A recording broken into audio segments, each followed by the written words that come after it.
De dos temas: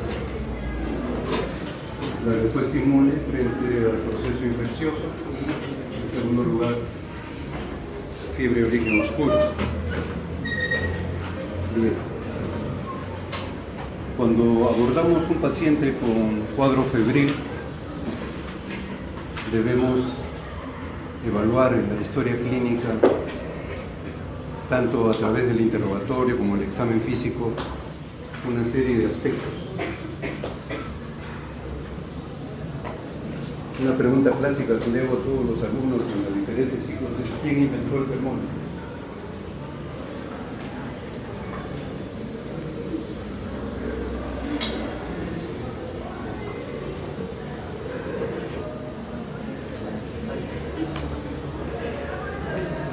¿Quién inventó el termómetro? Una pregunta básica para estudiantes de medicina. Galileo Galilei. Galileo Galilei es el que inventa el termómetro, siglo XVI. Posteriormente, ya en el siglo XVIII, Wunderlich establece lo que se va a denominar la termometría clínica, aplicando el control de la temperatura en diferentes partes del cuerpo, como ya lo han visto en semiología, determinando las curvas febriles: fiebre continua, fiebre intermitente, fiebre remitente, fiebre ambulante, etc. Entonces, ¿quién inventó el termómetro? Galileo Galilei. Posteriormente, ya después, se implementan los termómetros a base de mercurio y las escalas de valoración de Celsius y de Fahrenheit. Muy bien, entonces decíamos que frente a un paciente con cuadro febril, dentro de los cuales la principal causa del proceso febril son las infecciones, debemos evaluar varios aspectos a través de la historia clínica.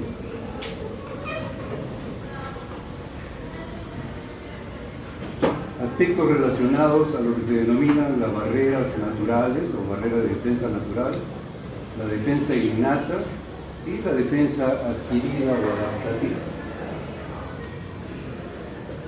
En cuanto a las barreras naturales, la piel es la barrera más importante que tenemos. La piel, nuestra piel, nos aísla del medio externo, nos aísla de todos estos gérmenes que están polulando, virus, bacterias, hongos, parásitos, etc. De manera que lo más importante para preservar en nuestros pacientes es la piel.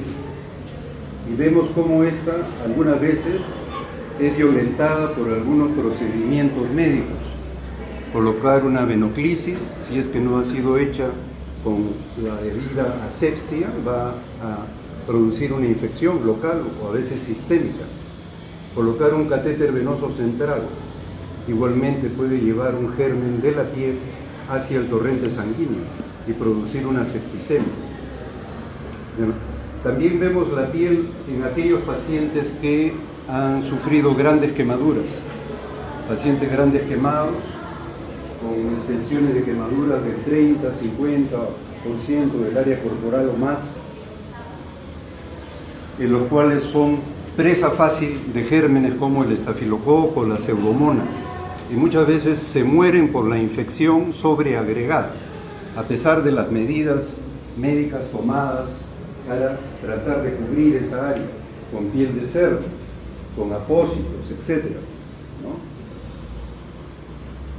Otro ejemplo donde esta defensa natural se pierde son las llamadas úlceras de presión o escaras.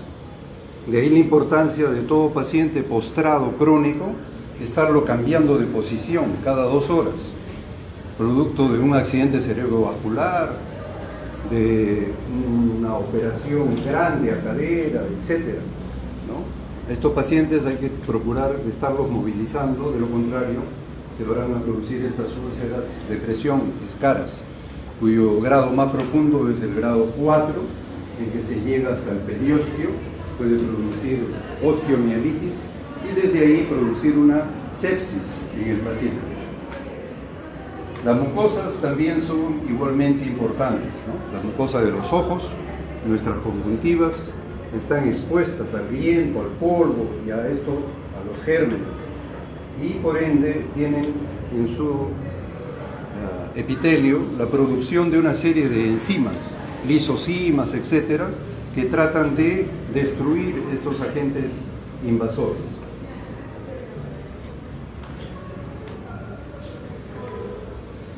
Los esfínteres, como la glotis, el esfínter vesical, son también violentados durante nuestros procedimientos médicos.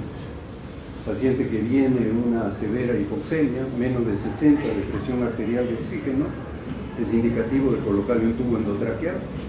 Vamos a romper esta barrera de defensa natural que es la glotis y vamos a llevar gérmenes al interior de la vía respiratoria.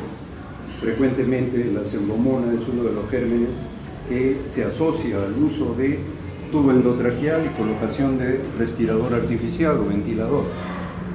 El esfínter vesical, a través de la sonda de Foley, la sonda uretral, en los cuales estos pacientes hay que controlarle el volumen de orina horario, o si es un paciente con accidente cerebrovascular o una lesión a nivel medular que no va a controlar esfínteres, definitivamente hay que dejarlo con sonda vesical. Rompemos esta barrera de defensa natural, igualmente en forma retrógrada van a ingresar gérmenes hacia la vía urinaria y, de acuerdo a la virulencia de estos, producir infecciones de grado moderado o de grado severo. El jugo gástrico es otra barrera de defensa natural. Bloqueamos esta barrera de defensa natural con el uso de bloqueadores H2 y de inhibidores de bomba de protones, como el omeprazol. Entonces, gérmenes como la brucela, el vibrio cólera, pueden ingresar fácilmente al interior de nuestro organismo. En condiciones normales, el jugo gástrico hubiera sido capaz, debido al pH sumamente ácido, de destruirlo. Los cilios de la mucosa bronquial también nos protegen de los agentes invasores de la vía aérea, así como las vellosidades de la nariz también bloquean el ingreso de estos gérmenes.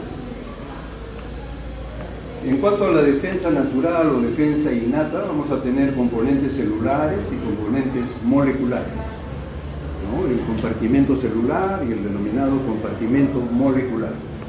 Dentro de los componentes celulares, a la cabeza están las células fagocíticas.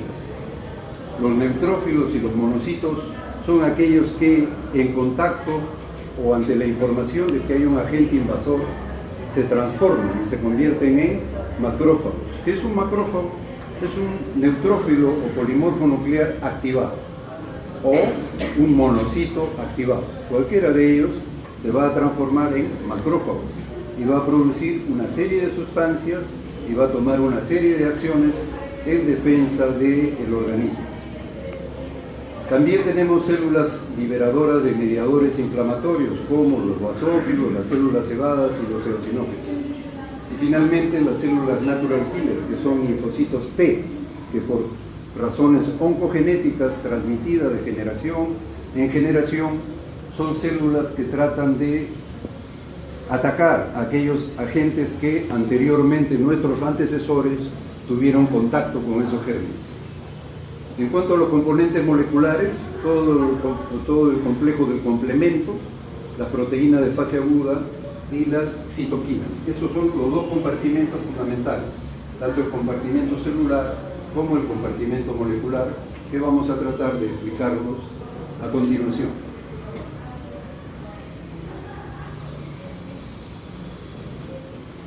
Muy bien, tienen ustedes aquí, por ejemplo, un corte sagital de un vaso arterial en dibujo, obviamente. Estas son las células endoteliales, acá están las otras células endoteliales.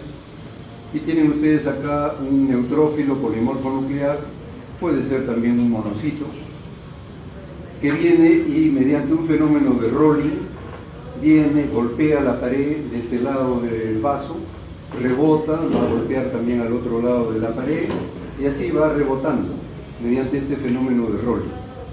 Pero este proceso no es un proceso mecánico sin sentido, sino que por el contrario, ven ustedes que en la superficie de este polimorfo nuclear hay un receptor que se llama L-selectina o selectina leucocitaria.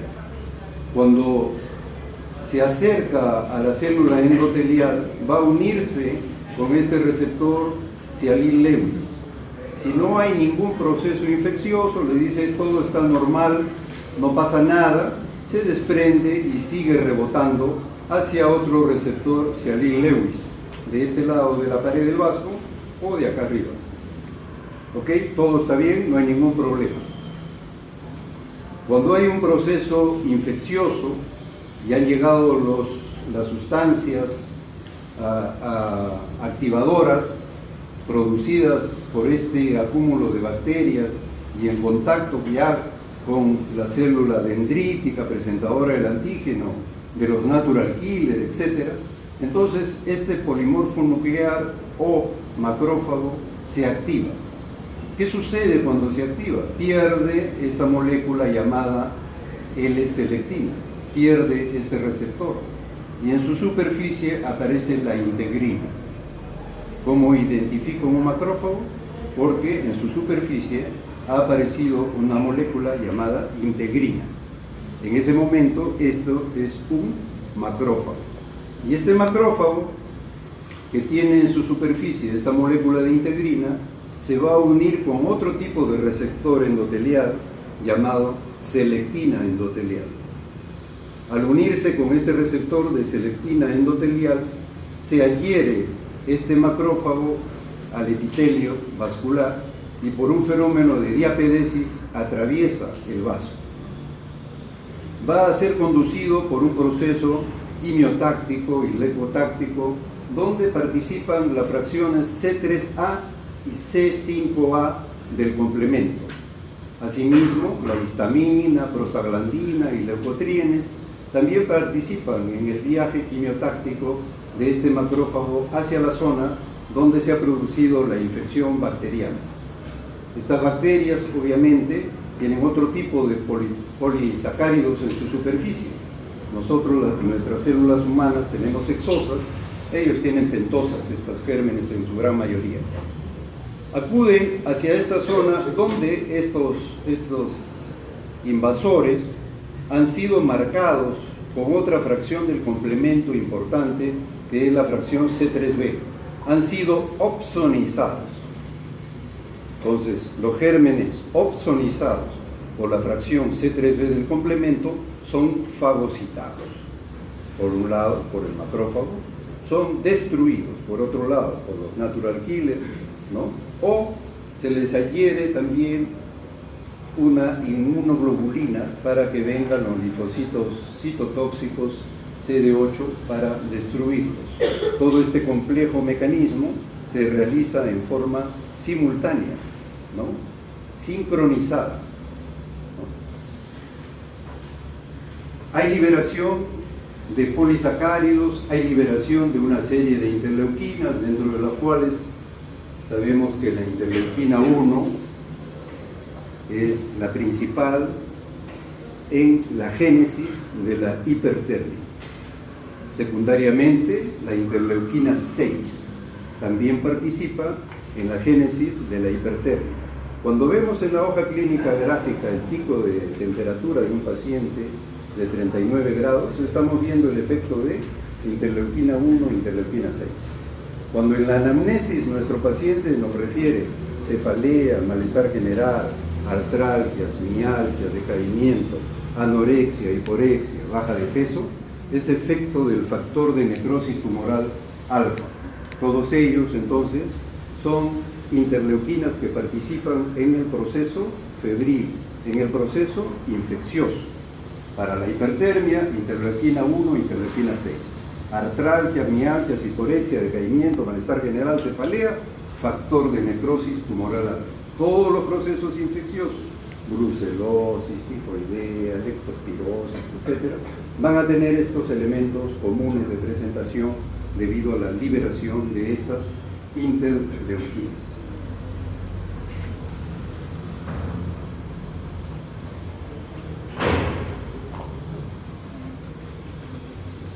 El descubrimiento de la célula dendrítica interdigitante, que ustedes la han visto al microscopio, ¿verdad? Y que le dijeron, miren, en este granuloma tuberculoso, esta célula grande multinucleada se llama célula de Langerhans, esta es la célula dendrítica interdigitante, que su descubrimiento de sus funciones mereció el Premio Nobel de Medicina en la década de 1980. Al descubrirse todas las acciones que podía tener estas células interdigitantes, también llamadas células presentadoras del antígeno. Célula presentadora del antígeno. Esta célula interdigitante, célula de Langerhans o presentadora del antígeno, reconocen patrones moleculares, ¿verdad? Todas nuestras células en la superficie van a tener los receptores de histocompatibilidad, ¿no? Tipo MHC2, ¿no es cierto? Todas las células. Asimismo van a haber receptores de manosa y miembros de la familia TOL, ¿no? Estos receptores de base de la molécula de histocompatibilidad clase 2 identifican la célula propia. Si no existe esta molécula de histocompatibilidad clase 2, la célula dendrítica identifica esta célula como extraña. Y este complejo de histocompatibilidad, en base a lo cual se forman las moléculas de histocompatibilidad clase 1, clase 2, está genéticamente determinado en nuestros cromosomas. Está establecido en el brazo corto del cromosoma 6, donde está establecida la información de histocompatibilidad de un paciente para estudiar si es un receptor, un donador adecuado, en el brazo corto del cromosoma 6. Ahí van a estar codificadas estas moléculas de histocompatibilidad clase 1 y clase 2. Debe identificarse entonces en todas las células esta molécula, pero esta célula dendrítica lo que hace es hacer una decodificación, como si fuera una gran computadora, y codifica las características del elemento invasor. Este virus, esta bacteria, este parásito tiene toda esta composición, estas características, la decodifica totalmente y esa información la va a llevar hacia los linfocitos T o hacia los linfocitos B para la producción de las inmunoglobulinas en base a las características del agente invasor. Si el agente invasor es toxoplasma, entonces toda esa decodificación de la información se la ha dado al linfocito B para que prepare la inmunoglobulina M contra el toxoplasma, específica 100%. Si es brucela el agente invasor, decodifica las características de la brucela y toda esa información se la transmite al linfocito B para la formación de una inmunoglobulina específica tipo M contra la brucela. Entonces, en esta representación vemos si la molécula tiene el receptor de clase 2 y de base a eso se va a activar o no se va a activar, se va a destruir o no la célula invasora. El natural killer decíamos que son células que básicamente poseen los receptores FC que se van a unir a la inmunoglobulina, principalmente inmunoglobulina G, ¿no? que han sido marcadas, han permitido marcar al agente invasor con este tipo de inmunoglobulina, y a través de la fracción MC, ¿no? tienes el agente invasor, la inmunoglobulina que está adherida, viene el linfocito T natural killer o citotóxico y se adhiere a la fracción FC y lo destruye, adhiriéndole, formando un poro por donde ingresan las perforinas o las gran enzimas para destruir al agente invasor, ¿no? También los natural killer inhibitorios van a reconocer las moléculas clase 1 de histocompatibilidad que están en todas las células nucleadas humanas. ¿De qué manera? Veamos en esta siguiente diapositiva. Tienen ustedes acá una célula normal, humana, que tiene el complejo de histocompatibilidad con la molécula clase 1. Y tienen acá ustedes otra molécula añadida. Viene el natural killer, y el natural killer tiene dos receptores, un receptor activador y un receptor inhibidor. Este receptor inhibidor en la fase inicial es el más importante, porque va a buscar a la molécula clase 1 de la célula que está evaluando. Si detecta que está presente, entonces este receptor inhibidor le dice no hagas ninguna acción, no pasa absolutamente nada. En cambio, en esta célula anormal, que puede ser una célula de trasplante, puede ser una célula neoplásica, no está en su superficie la molécula de histocompatibilidad clase 1, por consiguiente el receptor inhibitorio no va a funcionar. Actúa entonces el receptor activador, que va a determinar que este linfocito natural killer o T citotóxico inyecte las perforinas o gran enzimas para destruir a esta molécula que no tiene las características propias del cuerpo estudiado. En cuanto a las células liberadoras de mediadores inflamatorios, los basófilos, las células cebadas, van a tener características funcionales similares. En cuanto a los eosinófilos, básicamente van a utilizar la inmunoglobulina E por los receptores característicos y que lo vamos a ver en las alergias atópicas, en la fiebre del heno, en el asma, en los eczemas, etc. Ahora bien, cuando se activan las células de cebadas o los basófilos, vamos a tener las dos vías del ácido araquidónico, ¿verdad? Uno es la vía de la ciclooxigenasa, que va a dar lugar a las prostaglandinas, y la vía de la lipooxigenasa, que va a dar lugar a los leucotrienes, ¿no es cierto? Todos ellos van a participar en el proceso de la respuesta inmune frente a la invasión. En cuanto a los componentes moleculares, básicamente el más importante viene a ser todo el sistema del complejo del complemento, 24 proteínas. Al inicio se consideraban dos vías, la vía de activación clásica y la vía de activación alterna o vía de la properdina. En las últimas décadas se ha descubierto una tercera vía, que es la vía de la manosa lectina. Este tipo de vía, ¿no?, cambia un paradigma en la medicina, en que se consideraba pues que los receptores estaban en la superficie de la molécula, de las células o de los tejidos. Y aparece un receptor, que es la lectina, que es un receptor soluble, no está fijo en ninguna pared celular de ninguno de nuestros tejidos, está circulando en el plasma.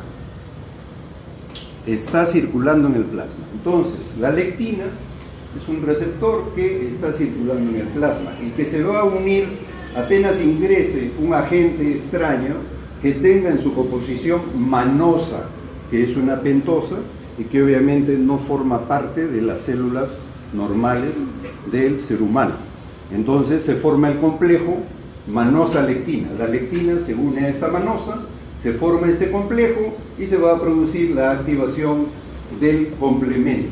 Ustedes recuerdan, ¿no es cierto?, en su clase de inmunología y luego cuando han llevado hematología, en anemias hemolíticas, o en reumatología, en las clases de lupus eritematoso sistémico, etc., las vías del complemento.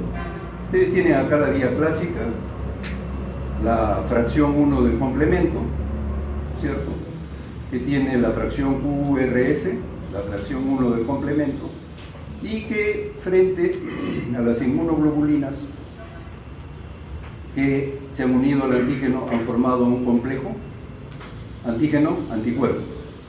Formado este complejo antígeno-anticuerpo, activa la fracción 1 del complemento.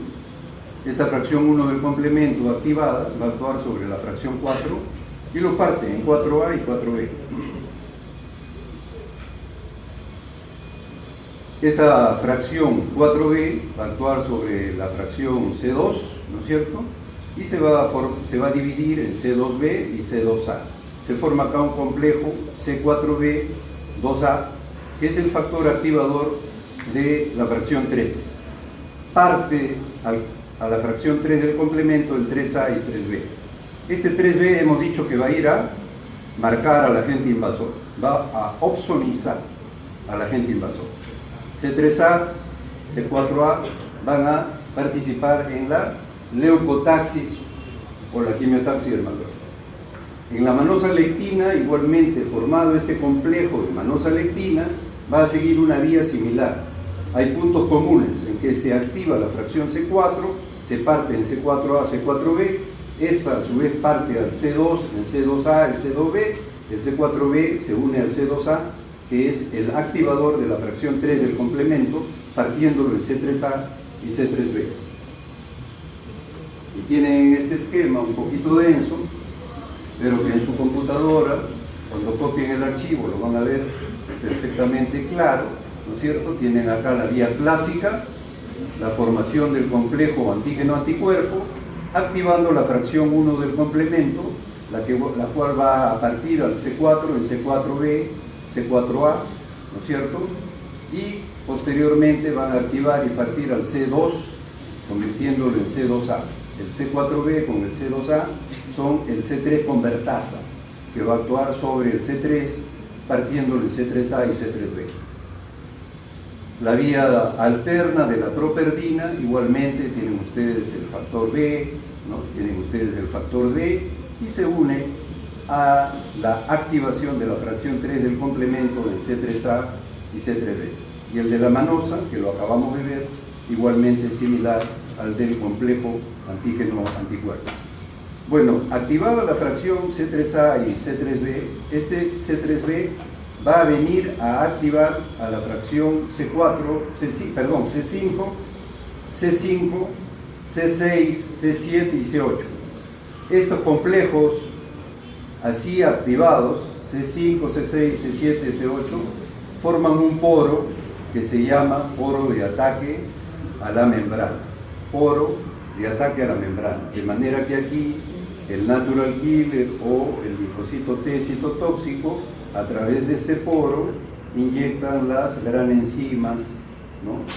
Las lisocimas, todo para destruir el peróxido, el superóxido, para destruir al agente invasor. Proteínas. En cuanto a los componentes moleculares, la proteína de fase aguda, tenemos la proteína C reactiva, es marcador de inflamación, y ustedes lo van a ver en la práctica clínica, en todo proceso infeccioso, al inicio del proceso infeccioso y su terapéutica, pedir un dosaje de proteína C reactiva. Es una proteína sintetizada por el hígado, pero por orden de la interleuquina 6. Entonces, decíamos que la interleuquina 6 participaba secundariamente en la hipertermia, pero además le ordena al hígado la síntesis de proteína C reactiva. Mientras haya macrófagos, hay interleuquina 6. Por consiguiente, la proteína C reactiva va a estar alterada. Cuando ustedes dan la terapia antibiótica adecuada, controlan la infección, desaparecen los macrófagos, disminuye la interleuquina 6 o desaparece, la proteína C reactiva se normaliza. Entonces, si yo empiezo un tratamiento antibiótico, un día, 2 días, 3 días, 4 días, al quinto día, mi hemograma aumentó la leucocitosis, aumentó la proteína C reactiva, ese esquema antibiótico no está dando resultado, tengo que cambiar. Si por el contrario se normalizó el hemograma, disminuyó notoriamente la proteína C reactiva, está adecuado el tratamiento antibiótico, hay que continuar. Cuando la proteína C reactiva se ha normalizado, decimos entonces que el proceso infeccioso ha sido tratado y curado, ¿no? Y podemos considerar suspender la terapia antibiótica. Proteína A, amiloide sérica, y luego la proteína de la coagulación. Finalmente, las citoquinas, ¿no? Que es el término general, pero que para el efecto de estas sustancias que permiten comunicar un leucocito con otro leucocito, reciben el nombre de interleuquinas. Las interleuquinas pertenecen al gran grupo de las citoquinas. Entonces vamos a ver al final las principales interleuquinas que produce el macrófago, ¿no? Bien. Correcto. Decíamos entonces que todo este proceso simultáneo, ¿no? Sincronizado, va a determinar en el paciente hipertermia, leucocitosis, neutrofilia, desviación izquierda. Debido a la acción de las prostaglandinas, disminuye el flujo urinario, hay oliguria o anuria. El paciente se presenta con taquicardia, taquisfigmia, producto de la hipertermia, y hay taquipnea. Todo este proceso, decimos entonces que estamos frente a un síndrome de respuesta inflamatoria sistémica, a un SIRS, cuando tenemos toda esta información, producto de todas estas sustancias liberadas, la histamina, la prostaglandina, los leucotrienes, etc. Decimos entonces que estamos frente a un síndrome de respuesta inflamatoria sistémica, que es el paso previo a ¿qué? A un shock séptico. Paso previo a un shock séptico. Aquí este diagrama ya lo hemos evaluado, es para recordar los pasos, nada más, no olvidarse. Producida la diapedesis, la quimiotaxis es por las fracciones C3A, C5A, ¿no? Y quien oxoniza las bacterias, la fracción C3B, ¿no? Los lipospolisacáridos, la interleuquina 1, factor de necrosis tumoral, la interleuquina 6, etc. Hemos visto cuáles son sus principales acciones. En cuanto a la defensa adquirida o adaptativa, hemos mencionado el rol fundamental de la célula dendrítica presentadora del antígeno, que hace una decodificación profunda, detallada, de la composición y la característica del agente invasor, información que se la traduce o transmite a los linfocitos B, ¿no? Para que tengan la formación de un anticuerpo que tenga una acción específica.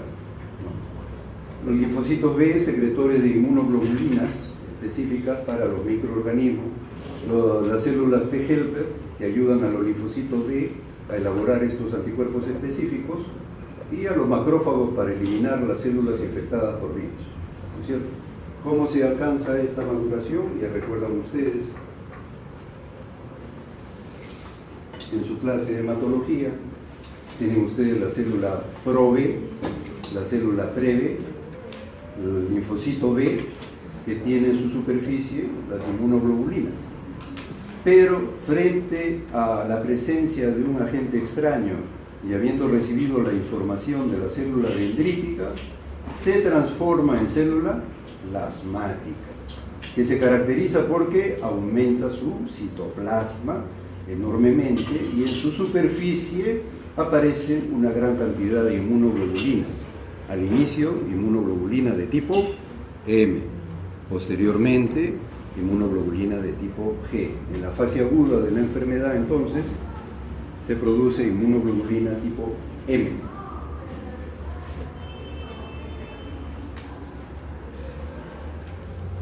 Recordar que en el tubo digestivo, y acaban de terminar el capítulo, ¿cuál es la inmunoglobulina? La inmunoglobulina A, en todo el tubo digestivo. Finalmente, acá todavía tenemos las interleuquinas y después las prostaglandinas. Primero las interleuquinas. Habíamos dicho que la interleuquina 1, rol fundamental en la génesis de la hipertermia. Luego tienen ustedes interleuquina 2, factor de crecimiento, de activación de las células. Interleuquina 3, igualmente estimulante de la hematopoiesis multilinaje. La interleuquina 6, factor de diferenciación de la célula B y estimuladora en el hígado de la síntesis de proteína C reactiva, ¿no? Así como ustedes ven interleuquinas estimulantes de crecimiento de diferente linaje de células, también hay una interleuquina inhibidora, la interleuquina 10, para establecer un equilibrio en este sistema. Siempre debe haber un equilibrio, un mecanismo de feedback. Quien ejerce ese equilibrio es la interleuquina 10, es la que inhibe la secreción de citoquinas proinflamatorias por los macrófagos. Recordar también, ya lo hemos visto también en su clase de gastro, la presencia del interferón, también en su clase de neurología, el interferón alfa, interferón beta, interferón gamma, que tienen una acción antiviral y antitumoral, ¿cierto? También es una interleuquina. Y el GM-CSF, factor estimulante del crecimiento de colonia de granulocitos. Veo mi hemograma, mi paciente dice leucocitos 15.000, neutrófilos 85%, abastonados 6%. ¿Qué estoy viendo? El efecto de la interleuquina llamada factor estimulante del crecimiento de colonia de granulocitos. Eso es lo que estoy viendo. Con el avance tecnológico, esta interleuquina ahora es sintetizada y entonces teníamos pacientes con quimioterapia, radioterapia por cáncer y venían por leucopenia severa o neutropenia severa, ¿no? Entonces, estos pacientes tenían que quedarse años anteriores en cuartos aislados y esperar que su médula ósea se recupere. Y podían estar 1 mes, 2 meses en cuarto aislado. Actualmente no, se utiliza este factor estimulante de crecimiento de colonia de granulocitos, el Neupogen, se le administra durante 5 días seguidos y el recuento de leucocitos se recupera. Se eleva a 6.000, 7.000 con un buen número de neutrófilos y el paciente en 7 días o máximo 10 días sale de alta a su casa con un recuento leucocitario normal. Entonces, este factor estimulante de crecimiento de colonia de granulocitos, producto comercial del Neupogen, para el tratamiento de pacientes con leucopenia severa o granulocitopenia severa. Finalmente, el recuerdo de la prostaglandina, ¿no es cierto? El ácido araquidónico, por acción de la ciclooxigenasa, va a dar lugar a las prostaglandinas D2, E2, F2 y 2. El tromboxana 2. El E2, cuando lleven obstetricia, como su acción es relajante del músculo liso, se puede utilizar en lo que viene a ser el trabajo de parto prematuro. El paciente recién tiene 7 meses, 8 meses, el producto todavía no está maduro, no puede dar a luz. Entonces se utiliza esta prostaglandina E2 para relajar el músculo uterino, que es músculo liso, y de esa manera permitir más tiempo para que el producto pueda seguir madurando. En cuanto a los leucotrienes, por acción de la lipooxigenasa sobre el ácido araquidónico, tenemos los leucotrienes E4, D4, E4 que forman la sustancia de reacción de anafiláctica lenta, SRSA.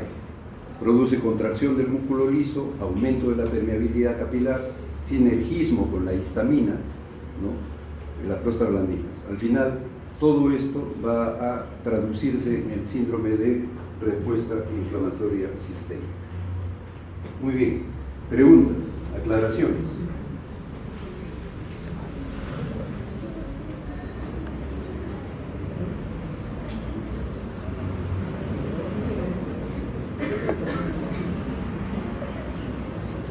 ¿Alguna aclaración? ¿Sí?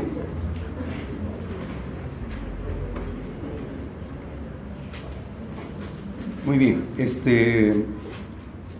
habíamos visto